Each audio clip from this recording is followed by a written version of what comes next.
Hello बच्चों, आज की वीडियो में हम पढ़ने वाले हैं बिजनेस ऑर्गेनाइजेशन का चैप्टर 3 प्लांट लोकेशन। यानी कि जब हम धंधा करते हैं, धंधा बनाने के बाद हमें ज़रूरत पड़ती है मशीनों की, जिनसे हम उत्पादन करेंगे एंड हम प्रॉफिट कमाएंगे। तो उन्हें लगाने के लिए भी हम काफ़ी सारे मेथड्स का यूज़ करते हैं कि हमें मशीन कहाँ लगानी चाहिए। तो इसका पार्ट 1 ऑलरेडी मैं कल बना चुका हूँ, आप देख सकते हो मेरे चैनल पर। आपको प्लेलिस्ट की लिंक मिल जाएगी, उससे ज़रूर देखना, तभी आपको चैप्टर अच्छे से समझ में आएगा। आज हम पार्ट 2 करेंगे इस चैप्टर का। ओके, पार्ट 2 में मैं आपको बताऊँगा लोकेशन थ्योरीज़, कुछ ऐसे सिद्धांत हैं जिनके बेसिस पे हमें लोकेशन डिसीजन अपने लेने चाहिए कि हम अपनी प्लांट मशीनरी कहाँ रखें ताकि हमें मैक्स टू मैक्स प्रॉफिट हो। ओके, अच्छा ये चैप्टर किनके लिए है? ये चैप्टर है या ये वीडियो आप कह सकते हो बीकॉम बीबीए वालों के लिए। अगर आप बीकॉम बीबीए से हो एंड आप किसी भी यूनिवर्सिटी से हो, डजेंट मैटर, ये वीडियो आपके लिए हेल्पफुल रहने वाली है क्योंकि मैंने बस इसमें आपके कंसेप्ट पकड़े हैं।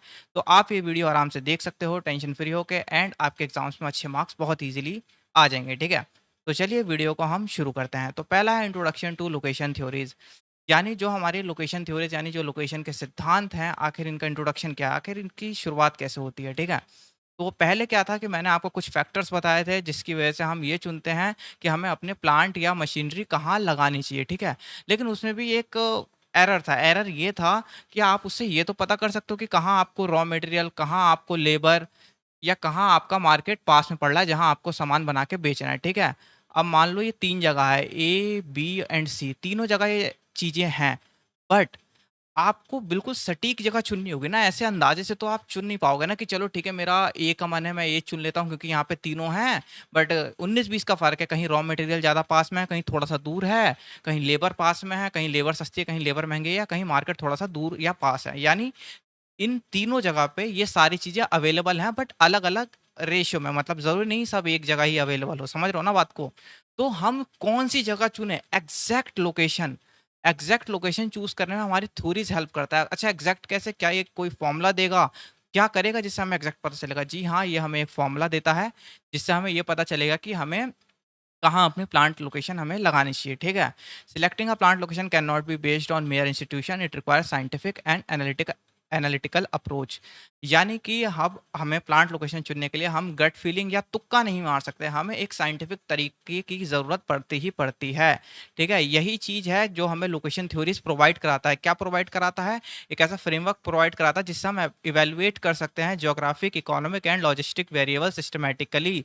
यानी हम ये पता लगा सकते हैं कि जो हमारी लैंड का कॉस्ट है, जो हमारा लेबर का कॉस्ट है, या जो हमारा एक्सपेंस है बनाने का, क्या बनाने का, इन तीनों का सबसे कम कहाँ पे लग रहा है। ठीक है, एक ऐसा फॉर्मूला है, आप बस उस फॉर्मूले में डालो और आपको पता चल जाएगा कि आपको अपनी प्लांट की लोकेशन कहाँ रखनी है। ठीक है, कॉस्ट वर्सेस रिवेन्यू। ठीक है, जो इसका प्राइमरी ऑब्जेक्टिव है, यानी मेन उद्देश्य आखिर क्या है लोकेशन थ्योरी इसका, वो यही है कि इससे हम पता लगा सकें, डिस्कवर कर सकें कि optimal geographical point that minimise cost and maximise profitability.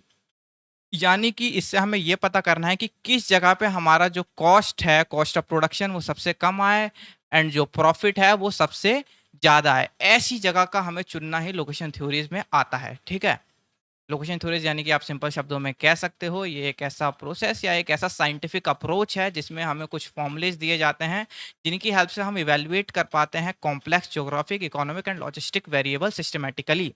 ठीक है, ताकि एट द एंड में हमारा कॉस्ट ऑफ प्रोडक्शन कम हो एंड प्रॉफिट हमारा बढ़े। As simple as that. I hope ये टॉपिक आपको अच्छे से समझ में आया होगा। एंड अब बात करते हैं Alfred Weber's deductive theory. Deductive theory यानी एक काल्पनिक थ्योरी है, यानी कि इसे एक कमरे में बैठ के बनाया गया है।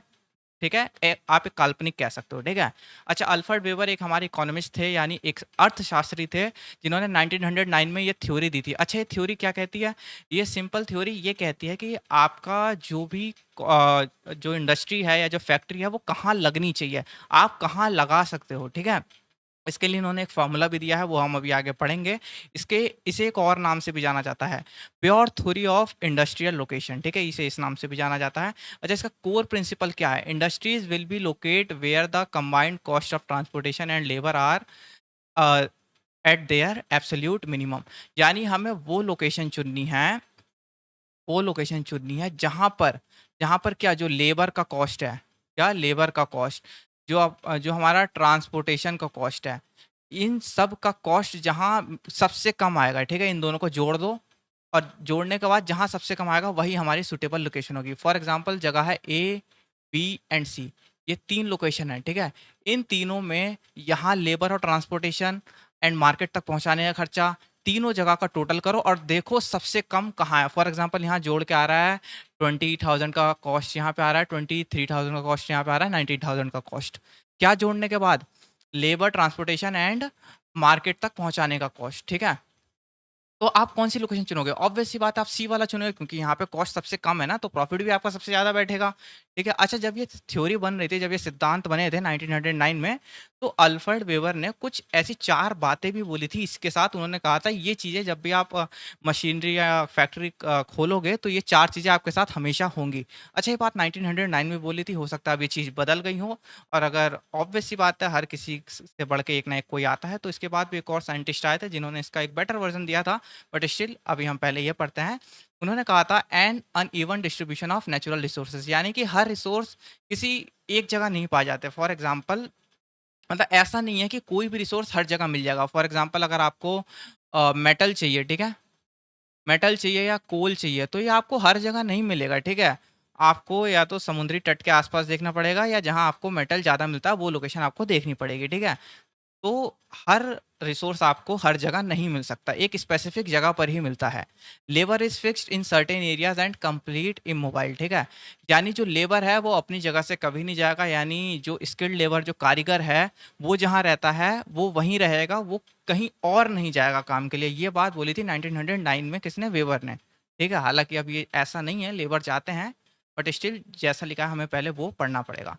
Transport cost are strictly proportional to the weight of goods that are distance travelled. उन्होंने ये बात बोली थी कि जो ट्रांसपोर्टेशन कॉस्ट है, यानी जो माल ढोने या एक जगह से दूसरी जगह पहुंचाने का जो कॉस्ट है, वो स्ट्रिक्टली प्रोपोर्शनल है weight of goods and distance travel से। यानी जितना ज़्यादा डिस्टेंस आपका बढ़ेगा, डिस्टेंस है जितना ज़्यादा, वेट आपका बढ़ेगा, उतना ज़्यादा आपका कॉस्ट भी बढ़ेगा। अगर डिस्टेंस और वेट कम होगा तो आपका कॉस्ट भी कम होगा, यानी डायरेक्टली प्रोपोर्शनल है एक दूसरे के, ठीक है? Market for finish goods are fixed at specific point, यानी जो भी आप सामान बना रहे हो, जो भी आप फिनिश गुड्स बना रहे हो, ठीक है? फिनिश गुड्स जो भी आपका है, वो जहाँ आप किसी ना किसी मार्केट में तो बेचोगे ही ना, ठीक है? वो मार्केट हमेशा फिक्स्ड रहेगी। फॉर एग्जांपल, आप ऐसा सामान बना रहे हो जो दिल्ली के होलसेल मार्केट में बिकना है, ठीक है? तो दिल्ली का होलसेल मार्केट तो एक जगह फिक्स रहेगा ना, वो उठ के कहीं और तो जाएगा नहीं ना। तो उसे नज़र रखते हुए आपको अपनी फैक्ट्री या इंडस्ट्री की लोकेशन आपको चूज़ करनी पड़ेगी, ठीक है? तो ये 4 बातें थी जो कि वेबर ने बोली थी अपनी डिडक्टिव थ्योरी, यानी एक काल्पनिक थ्योरी में, ठीक है? अच्छा, मैंने अभी बोला था कि उन्होंने एक फ़ॉर्मूला भी दिया था, जिस फ़ॉर्मूले से हम ये पता कर सकते हैं कि हमें कौन-सा लोकेशन चुनना चाहिए। तो उन्होंने मटेरियल इंडेक्स का फ़ॉर्मूला दिया था। To measure the impact of raw material on transportation cost cost Weber introduce the material index. यानी ये पता लगाने के लिए कि कच्चे माल पर कितना ट्रांसपोर्टेशन कॉस्ट का असर पड़ रहा है, ये चीज़ निकालने के लिए उन्होंने मटेरियल इंडेक्स दी थी। अच्छा, ये क्या है? हम इसे कैसे समझें? यहाँ लिखा तो है weight of localised material divide by weight of finished product, but ऐसे थोड़ा ना कुछ समझ में आ रहा है। तो मैं आपको देखो ध्यान से एक्सप्लेन करूँगा, आप ज़रा ध्यान से सुनना, ठीक है? ये काफ़ी कॉम्प्लिकेटेड रहने वाला है, तो आप इसे रिपीट करके भी देख सकते हो। तो सबसे पहले आप ऐसे एग्ज़ाम्पल समझो कि ये आपकी एक जगह है, जहाँ आपका रॉ मटेरियल है, ठीक है? जो जिस चीज़ की भी आप फैक्ट्री खोलना चाहते हो, मैं एक एग्ज़ाम्पल ले रहा हूँ, मुझे चीनी की फैक्ट्री खोलनी है। मैं मार्केट में चीनी सप्लाई करना चाहता हूँ। तो चीनी किससे बनती है? गन्ने से बनती है। तो गन्ने का खेत है यहाँ। यहाँ से 500 किलोमीटर दूर, 500 किलोमीटर दूर वो मार्केट है जहाँ पे चीनी को मैं बेच सकता हूँ। अब मैंने अपना बिज़नेस बना लिया, चैप्टर 1 में हमने पढ़ा था, मतलब फॉर्मेशन ऑफ बिज़नेस अभी हमने पढ़ा था। उसके बाद अब हम पढ़ रहे हैं प्लांट लोकेशन, ठीक है? तो अब मैंने फॉर्मेशन कर लिया, फॉर्मेशन के बाद अब मैं मशीनें लगाना चाहता हूँ। तो अब मैं मशीन कहाँ लगाऊँ? मैं अपनी मशीन वहाँ लगाऊँ जहाँ गन्ना बन रहा है, या मशीन वहाँ लगाऊँ जहाँ पे मार्केट है, जहाँ मुझे चीनी देनी है। अच्छा, होगा क्या अगर मैं मार्केट में लगाऊँगा? अगर मैं मार्केट के पास अपनी मशीन लगाता हूँ, तो पहले मुझे भारी भरकम गन्ना यहाँ से ट्रक में लदवाना होगा, और ये ट्रक जाके यहाँ पे देगा मेरी फैक्ट्री में, और फिर फैक्ट्री से चीनी बना के मैं मार्केट में प्रोड्यूस करूँगा। तो आप यहाँ पे देख रहे हो, गन्ना बहुत भारी होता है एंड इतनी दूर ट्रांसपोर्ट करने का कोई लॉजिक सेंस बनता नहीं है, क्योंकि गन्ने से जब हम चीनी बनाएँगे तो वो ऑलरेडी हल्का हो जाता है। फॉर एग्ज़ाम्पल, अगर मैं 100 किलो गन्ना है, तो उसमें से कुल 10 किलो चीनी बनेगी, राइट? 90 किलो तो ऐसे ही वेस्ट निकल जाता है। तो मुझे एक बात बताओ, क्या ये अच्छा नहीं रहेगा कि हम जहाँ गन्ना मिल रहा है, वहीं पे अपनी फैक्ट्री खोल लेते हैं? ले जाने का कॉस्ट भी कम आएगा। अब चीनी, अब 100 किलो गन्ने से 10 किलो चीनी को ट्रांसपोर्ट करना कितना आसान होगा, 10 किलो चीनी तो बहुत ईज़िली मार्केट में आप पहुँचा दोगे, समझ रहे हो बात को? तो आपका ट्रांसपोर्टेशन कॉस्ट बच जाएगा। ऐसे प्रोडक्ट्स जिन्हें आप जब फिनिश गुड्स में कन्वर्ट करते हो थ्रू प्रोसेसिंग, एंड जब उनका अगर कॉस्ट बढ़ जाए या वेट, सॉरी कॉस्ट गलत बोल दिया मैंने, अगर उनका वेट बढ़ रहा हो, ठीक है? तो आपको वहाँ अपना लगाना चाहिए इंडस्ट्री जहाँ पे आपका मार्केट है। बट अगर आपका जो वेट है वो कम हो रहा है, जैसे इस सिनेरियो में आपका कम हो रहा था, 100 किलो रॉ मटेरियल था, 10 किलो चीनी यानी फिनिश गुड्स है 10 किलो यानी कम है। तो जो वेट लूजिंग प्रोडक्ट्स होते हैं उन्हें आपको जहाँ रॉ मटेरियल मिल रहा है ना वहाँ लगाना है अपनी मशीनों को, ठीक है? सेम वैसे ही अगर आपका वेट बढ़ रहा है फिनिश गुड्स के बाद तो आपको मार्केट के पास लगाना है। अच्छा, इसका एग्जांपल क्या होगा? For example syrup. सिरप किस चीज़ का? कोल्ड ड्रिंक बनाने का। फॉर एग्जांपल अगर आप 10 किलो सिरप लोगे तो उससे आप आराम से 100 लीटर कोल्ड ड्रिंक बना सकते हो, ठीक है? तो अब मुझे एक बात बताओ, सिरप कहाँ बन रहा है, वो कहाँ आपको मशीन कहाँ लगानी चाहिए? वहाँ जहाँ मार्केट है या वहाँ जहाँ रॉ मटेरियल मिल रहा है उस सिरप को बनाने के लिए। क्योंकि जो आपकी मशीनें हैं वो सिरप तभी बना पाएगी ना जब उसे रॉ मटेरियल मिलेगा। तो आप इस मशीन को कहाँ एस्टैब्लिश करोगे? मार्केट के पास या रॉ मटेरियल? आपको पता है आप 10 किलो सिरप से आराम से 100 लीटर बना सकते हो, ठीक है? पानी डाल के वो कहीं भी मिल जाता है। तो मुझे एक बात बताओ, आपको पता है कि अगर आप बहुत दूर बना रहे हो तो आपको ले ट्रांसपोर्टेशन कॉस्ट बढ़ जाएगा। कैसे बढ़ जाएगा? ऑब्वियस सी बात है, आपको ट्रैवल करना पड़ेगा ना बहुत दूर। मार्केट के पास, तो आप मार्केट के पास ही खोल लो ना। आप अपनी मशीन मार्केट के पास लगा दो। इससे होगा क्या? 10 किलो सिरप तो बहुत आराम से आ जाएगा ना आपकी वो फैक्ट्री में। फैक्ट्री में बनाओ, तुरंत बनाओ और हाथों-हाथ मार्केट में बेच दो। तो ये थी इनकी वेबर्स की मटेरियल इंडेक्स। काफ़ी शानदार थ्योरी थी, उस टाइम पे भी उन्होंने काफ़ी अच्छा सोचा था। इसका एक फ़ॉर्मूला है weight of localised material divided by weight of finished products, यानी उस वेट का वो वेट या उसका वज़न जो आपने रॉ मटेरियल है जो भी आपका, और उसे डिवाइड कर देना है उस वज़न से जो आपका फिनिश प्रोडक्ट है। अच्छा कैसे? जैसे हम गन्ने का एग्ज़ाम्पल लेते हैं। मेरा रॉ मटेरियल कितना था? मेरा रॉ मटेरियल था 100 किलो, ठीक है, गन्ना। अच्छा फिनिश गुड्स कितना था? फिनिश गुड्स मेरा सिर्फ़ 10 किलो चीनी था, राइट? अच्छा अब मैं इनको दोनों को डिवाइड कर दूँगा तो कितना आएगा? 10 आएगा। अच्छा ये 10 जो ये क्या है? ये एमआई है। Material index. अच्छा ये मटेरियल इंडेक्स 1 से कम है, ज़्यादा है? ऑब्वियस सी बात है 1 से ज़्यादा है। तो ये वेट लूजिंग प्रोडक्ट है, यानी इसे बनाने के बाद इसका वेट कम हो जाएगा। तो the material loses weight during the production, जैसे कि शुगरकेन या शुगर। तो इसका जो हम मशीन है वो रॉ मटेरियल के पास लाएँगे जहाँ पे गन्ने की खेती होती है। Same goes for wait losing weight gaining product. ऐसे प्रोडक्ट्स जिन्हें बनाने के बाद जिनका वेट बढ़ जाएगा, उन्हें हम कहाँ लगाएँगे? मार्केट के पास। आई होप ये टॉपिक आपको अच्छे से समझ में आया होगा। अगर स्टिल नहीं आता तो प्लीज़ आप इसे दोबारा रिपीट में देखो, काफ़ी इंपॉर्टेंट टॉपिक है एंड ईज़ी भी है। आपको ये 2-3 बार देखने में समझ में आ जाएगा, ठीक है? अगला है सर्जेंट फ्लोरेंस इंडक्टिव थ्योरी। अच्छा इंडक्टिव थ्योरी क्या है? पिछली वाली काल्पनिक पे बेस्ड थी, ये वाली प्रैक्टिकल पे बेस्ड है। यानी जो हमारे इकोनॉमिस्ट थे ये सर्जेंट फ्लोरेंस, इन्होंने क्या करा था, इन्होंने प्रैक्टिकली जाके चीज़ें देखी। जो वेबर था उन्होंने क्या करा था, उन्होंने तो एक कमरे में रह के फॉर्मूले बना दिए, उन्होंने बोला कि ऐसे-ऐसे है, आप प्लांट लोकेशन ऐसे-ऐसे डिसाइड करो। सर्जेंट भाई साहब जो थे ये प्रैक्टिकल आदमी थे, इन्होंने कहा कि मैं तो भाई जाके देखूँगा कि आखिर माजरा क्या है, क्या चल रहा है। तो ये गए इंडस्ट्रीज़ लोकेशन में गए, वहाँ पे इन्होंने जाके ये देखा कि इसी जगह पे सारी इंडस्ट्रीज़ क्यों खुल रही हैं? बाकी जगह क्यों नहीं खुल रही? क्या वजह है? या जितने भी कारीगर हैं सब यहीं क्यों हैं? समझ रहे हो बात को? तो ये चीज़ें उन्होंने रिसर्च करी, ठीक है? Empirical approach. Unlike Weber's theoretical assumption, Florence based his theory on actual observation and statistical analysis of existing industrial hubs. जो पहले से इंडस्ट्रियल हब्स एग्जिस्ट करते थे वहाँ पे उन्होंने प्रैक्टिकली जाके देखा कि आखिर माजरा क्या है, क्या चल रहा है यहाँ पे। उन्होंने ऑब्जर्व करा, स्टैटिस्टिकल डेटा लिया, उसे एनालाइज करा, फिर उन्होंने कुछ बातें रखी, ठीक है, वो मैं भी आपको बताऊंगा। Employment data. जो Florence utilise employment statistic, specifically the distribution of workers to determine an industries tendency to concentrate in a region. यानी सर्जेंट फ्लोरेंस अपनी थ्योरी में ये बताते हैं कि किसी एक जगह में आखिर कितना कंसंट्रेशन है, कितने वर्कर्स काम कर रहे हैं किसी एक इंडस्ट्री के लिए। समझ रहे हो बात को?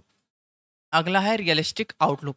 It avoid unrealistic assumption about perfect competition and identical transport rates, offering a practical view of spatial distribution. यानी कि वेबर ने कुछ ऐसी बातें बोली थी जो असल ज़िंदगी में होती ही नहीं है। फॉर एग्ज़ाम्पल लेबर अपनी जगह से नहीं हिलेगा, ये तो असल ज़िंदगी में हो ही नहीं सकता ना। आजकल आप देखते हो कि काफ़ी लेबर या जो कारीगर होते हैं वो दूसरे शहर भी जाते हैं पैसे कमाने के लिए, ठीक है? तो ऐसा नहीं है कि कारीगर अपनी जगह से जाएगा ही नहीं, वो या किसी दूसरे मतलब स्टेट वगैरह में नहीं जाएगा, ठीक है? तो इस चीज़ को जो सर्जेंट थे ये नहीं मानते थे, ठीक है? एंड ट्रांसपोर्ट का भी यही हाल था। फॉर एग्जांपल वेबर ने बोला था कि ट्रांसपोर्टेशन हमारे वेट और डिस्टेंस पे मैटर करेगा, जबकि ऐसा नहीं है। कोई भी आप ट्रांसपोर्टेशन इस चीज़ पे भी तो मैटर करेगा ना कि रोड कैसी है। फॉर एग्जांपल अगर एक ट्रक जा रहा है, ठीक है? अगर वो रोड अच्छी है तो उस पे ट्रांसपोर्टेशन कॉस्ट कम आएगा, ठीक है?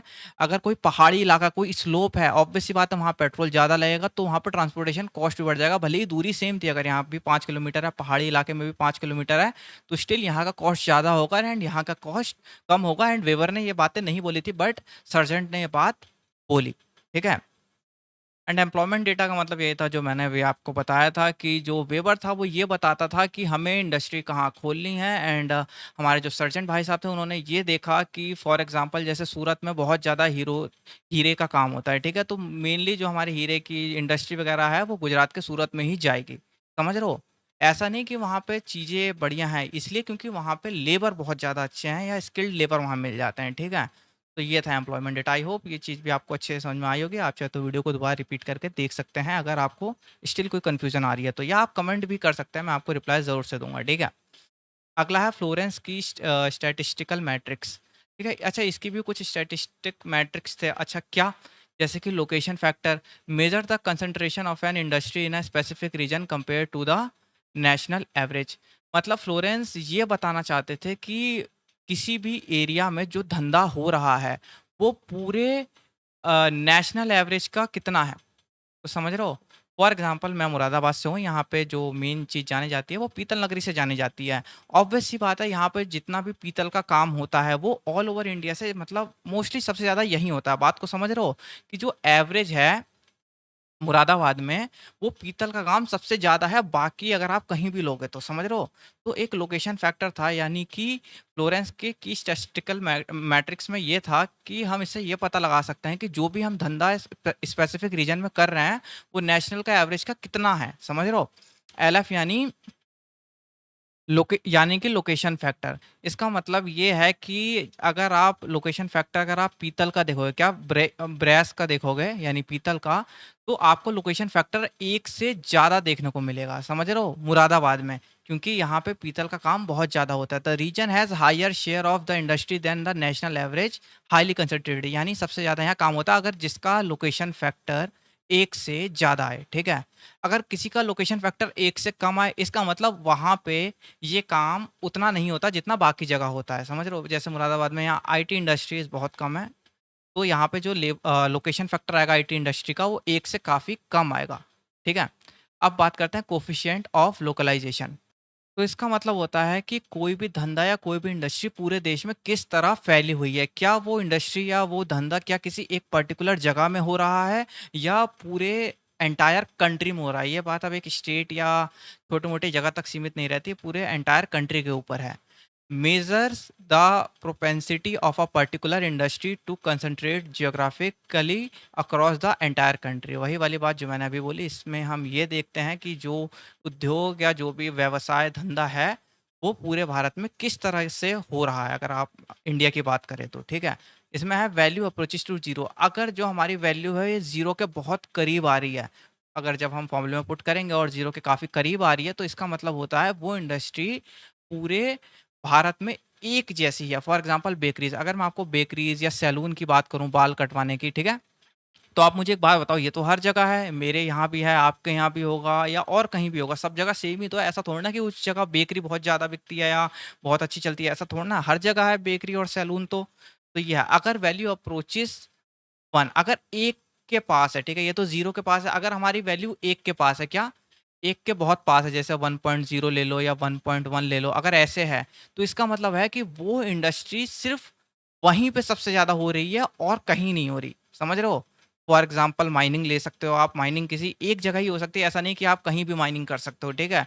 तो वो लोकेशन जहाँ की वैल्यू 1 या 1 से ज़्यादा आ रही है, तो उसे हम बोलेंगे कि यहाँ पे सबसे ज़्यादा हो रहा है बाकी के कंपैरिजन। अगर 0 के पास है तो हर जगह सेम हो रहा है, ठीक है? तो ये था कोएफ़िशिएंट ऑफ लोकलाइज़ेशन। यानी कि जो लोकेशन फैक्टर है हमें ये बताता है कि किसी एक शहर में बिज़नेस कितना ज़्यादा है, जबकि कोएफ़िशिएंट ऑफ लोकलाइज़ेशन हमें ये बताता है कि बिज़नेस पूरे देश में हर जगह मौजूद है या सिर्फ़ कुछ ख़ास जगहों पे मौजूद है। अगर कुछ जगह पे मौजूद है, तो वो 1 के आस-पास उसकी वैल्यू आएगी, अगर हर जगह मौजूद है, तो उसकी वैल्यू 0 के आस-पास आएगी। आई होप ये टॉपिक आपको अच्छे से समझ में आया होगा। एंड स्टिल अगर कोई डाउट रह गया तो आप मुझे कमेंट सेक्शन में पूछ सकते हैं, ठीक है? ऐसी वीडियोज़ बनाने में काफ़ी मेहनत लगती है, तो एक लाइक भी कर दिया करिए। अ, बस आप कमेंट करिए, मैं आपको रिप्लाई करूँगा। सो मिलते हैं नेक्स्ट वीडियो में, आगे बढ़ते रहिए एंड पढ़ते रहिए।